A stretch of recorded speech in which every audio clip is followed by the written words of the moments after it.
Along Cloud Nine says, my narcissist literally made me crazy. I feel bipolar. Okay, that is very common. That whole cycle of, you know, I don't know if you were on earlier, we were talking about this a little bit. You know, they will provoke an emotion, then they'll deny it, then they'll spin it around to where like they're the victim of you.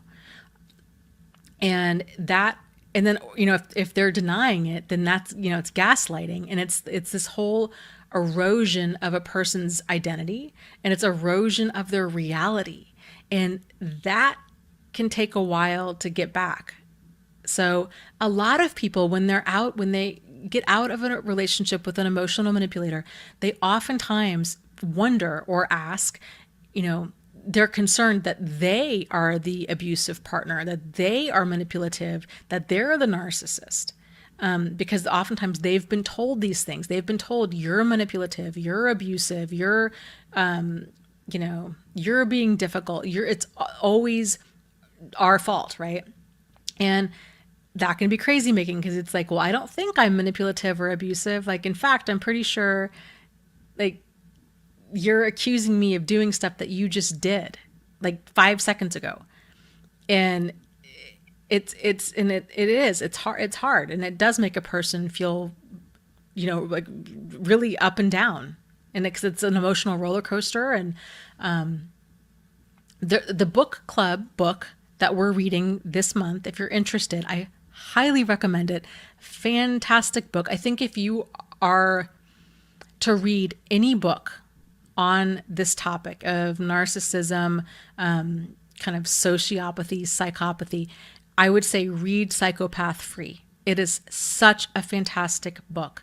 And he really goes into depth about the dynamic and how people feel when they're going through, and just it's really wild. And it talks about that, like the feeling crazy, and you know, just the highs and the lows, and the triangulating, and how you can go from being like a normal, nice, grounded person to playing detective, and to feeling crazy, and to paranoia, and to all of this whole wide mix of emotions, and how they're able to create all of these emotions and drive us to the brink of insanity.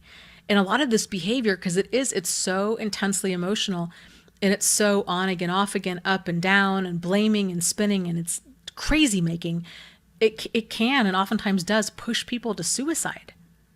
So it's, you know, it's problematic. It's a big deal. And really, you know, really a big part in this has to do with education. Because when you're caught up in it, and you're taking them seriously, and you're thinking that you're sharing the same reality, and you think that, you know, if only you can just get through to them, right? That the relationship could change, that it could go back to the way that it was, where they're this whole idealized cycle, and they're being so loving and charming and your soulmate. If you don't know, if you don't have the vocabulary for what you're going through, if you don't realize, oh, okay, this is narcissistic abuse, this is idealized, devalue, discard, this is what hoovering is, this is what silent treatment is. If it's so easy and understandable to be lost in that fog when you don't have the words to describe what's going on. So the more you read about all of this, the more you start putting the pieces together, the more you see it for what it is. And it's just like I talked about earlier, it's like with those magic eye posters. Once you see the image pop out at you, you're like, you can't not see it. It's the same thing with these relationships. And that's the benefit of reading about it, of, you know, going on YouTube and watching videos from different speakers about it. It's a benefit of joining different support groups on narcissistic abuse.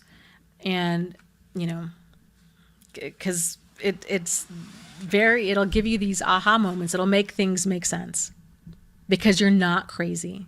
And that's one of the things I say, you know, at the end of every show, I tell people, you know, I say, you're not alone.